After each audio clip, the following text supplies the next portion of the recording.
How's it going, everyone? This is the George here, and today we are continuing the Transformer review series leading up to the upcoming Transformers Rise of the Beast. I already reviewed Transformers, the 1986 animated film, a few weeks ago, and back in September I reviewed the 2007 Transformer live action film. And if you recall, if you saw those reviews, and I'll put the link in the description to those reviews, I was more positive with those movies. I gave those movies positive scores. I like those movies quite a bit. And I recognize they're not fantastic, great movies, but they're entertaining. They do what they need to do when it comes to the Transformers and being Transformer movies. And when it comes to Transformer movies, I get it. These movies are never going to be phenomenal movies. They're not going to be even phenomenal blockbusters. But as long as I get Transformers action, I get enjoyment from these movies, I'm good. But with Transformers Revenge of the Fallen, which is the next film we're going to be covering, this film failed at it. And this movie came out back in 2009, and once again, it was directed by Michael Bay and starred Shia LaBeouf, Megan Fox, Josh Duhamel, Tyrese Gibson, and John Turturro. And not only am I reviewing this movie because we have another Transform movie coming out in less than 2 months, but this was a film that got messed up by a writer's strike. And we have another writer's strike coming May 1st. And for those who are wondering, how did a writer's strike hurt Transformers? Back in late 2007, early 2008, there was a writer's strike, and it affected quite a few movies that were supposed to come out in late 2008 and 2009. Transformers Revenge of the Fallen wasn't the only film that was impacted by this. Other movies like Quantum of Solace were affected by this. Transformers just happened to be the one that made a lot of money worldwide. And I remember this film was heavily marketed. There was a Super Bowl trailer, there were other trailers, and I remember enjoying these trailers. This movie came out when I was 12 years old. Sorry if I'm coughing a lot, I'm dealing with allergies. But, anyways, back to the review. I remember this film coming out, and I was very excited for it because I liked the 2007 film. And the first time I watched it, I was like, oh, this is fun. But the more times I've rewatched this in the last almost 14 years, I can't believe it's been that long, I'm realizing the problems more and more with this film. And obviously, the writer's strike played a big role in it because they had only 3 weeks to write this script. And obviously, this plot, if you call it a plot, is all over the place. Where the first film, the plot I felt was pretty simple, this one's all over the place. Because basically, you have the Fallen, one of the original Primes that turned bad, trying to come back. You got this Allspark, a shard of the Allspark that was in Sam's sweatshirt from the first film. That's causing him to see all these symbols. You got Megatron coming back. You got the U.S. government wanting the Autobots to leave because apparently the Autobots are to blame for all the Decepticons coming.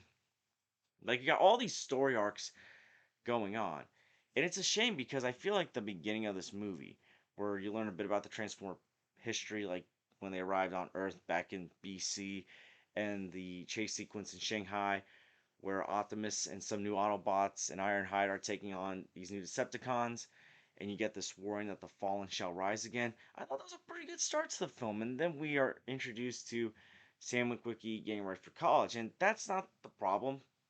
I have actually no problems with Sam Witwicky in this film. The problem is that his parents are in this film a lot more than they were in the previous film, and they are very annoying. And at one point, when Sam's going to college, the mom eats a marijuana brownie.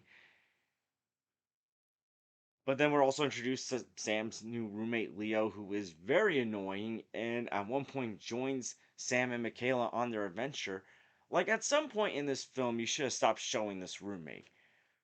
Right? The part that he should have been cut out in this film is probably when the Decepticon that's pretending to be the attractive college girl that's stalking Sam is going on a rampage. Like that should have been the moment where he should have just written this character out. In fact, this character probably shouldn't have even been in the movie. But he stays a lot longer than he should have, and all he's doing is whining, screaming, and it gets pretty annoying after a while. Like, I'm gonna be honest, there's really only a few human characters, four human characters that I like in this movie. It's Sam, Michaela, Lennox, and Epps. I mean, Lennox and Epps, played by Josh Duhamel and Tyrese Gibson, once again, they help the Autobots take down the Decepticons. I've always liked those characters in these three films. Um, I think Megan Fox is actually better in this film than she was in the previous film. There was one thing that did improve, it was Megan Fox's acting. But like outside those four characters, with maybe the exception of John Turturro's character, who does help take down Devastator later in the film, and he is more likable in this film than he was in the previous film. But at the same time, it feels like John Turturro, while he's not completely annoying, he feels unnecessary for this film. Like this film didn't need John Turturro. It wouldn't have been a huge difference if he wasn't in the film. But yeah, Sam's parents are annoying. The college roommate's annoying. You have this character, Director Galloway. He's like the cliche government character that hates the Autobots, that's trying to kick the Autobots out, and nobody likes him. Not the audience, not the characters. The best part of this entire film is when Lennox kicks Galloway off the plane or tricks Galloway to parachute himself off a plane. Like, that was actually funny. But the worst human character in this entire film, it's not the annoying parents, it's not the whiny roommate, it's not the cliche government character, it's the college professor in Sam's class, played by Rainn Wilson, who is very creepy and perverted, who's saying sus things to all the attractive looking college girls sitting in the front row. He's saying the creepiest lines like Virgo, the Virgin. And this is also the scene where Sam's having his like freak out where he's seeing all these symbols. And the college professor is more embarrassed by the fact that Sam is trying to prove his theory wrong in front of the dean of the school or chancellor, whoever it was, instead of the fact that this person is seeing this college professor openly flirting with these young girls. Like, who thought that this was a good idea to have in a Transformers movie? The mom eating marijuana brownies, the creepy college professor saying creepy stuff. And it's not even just like the human characters where some of this annoying themes are in. Like, even with the Transformers, like Skids and Mudflap, the two Autobot twins that were very offensive, that were very annoying. Like they were so bad that they were cut from Dark of the Moon. They were supposed to be in the next film, Dark of the Moon, but they got cut out. And the fact that like at that halfway point in the film where Sam and Michaela are going on their adventure, the Autobots that are accompanying them are Bumblebee, Skids, and Mudflap. Like it makes sense to have Bumblebee, but why do we need Skids and Mudflap on the journey? There are other new Autobot characters that you could have focused more on. Like you have this character Sideswipe, who at the beginning of the film cuts a Decepticon car in half. And you're like, oh, this character looks really cool. I like to see more of this character. But then this character like only appears like during the final battle, like brief moments like before the final battle. And you had the RC Swiss sisters that do absolutely like nothing in this film. You have this blue car named Jolt that the only thing he does is help connect Optimus Prime to the remains of Jetfire. Jetfire was cool to see, I guess. I mean, he was the only new character that I felt like got any development that wasn't completely annoying. But yeah, he's the Decepticon that turns into an Autobot. You have another character named Wheelie that's also very annoying. He's another Decepticon that turns into an Autobot. Both him and one of the Autobot twins, Skids, I'm pretty sure it was, they're both voiced by Tom Kenny, the voice of SpongeBob.